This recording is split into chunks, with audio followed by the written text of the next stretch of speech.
अस्सलामुअलैकुम। आज की वीडियो में हम देखेंगे कि मदरसा सॉफ्टवेयर में तलबा के सरपरस्त के रिकॉर्ड का इंदराज किस तरह होता है। सबसे पहले बाईं जानिब तलबा के मेन्यू से सरपरस्त के ऑप्शन पर क्लिक करें।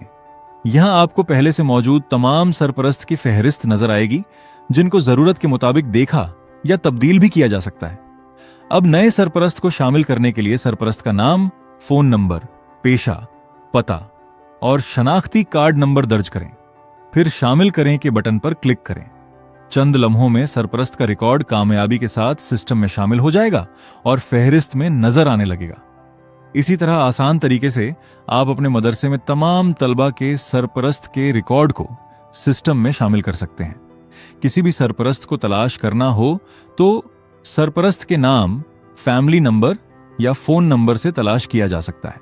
अगर यह वीडियो आपके लिए मुफीद रही हो तो हमारे चैनल को सब्सक्राइब करें और बेल आइकन को प्रेस करें, ताकि मदरसा सॉफ्टवेयर की आइंदा आने वाली तमाम वीडियोस आपको बरवक्त मिलती रहें।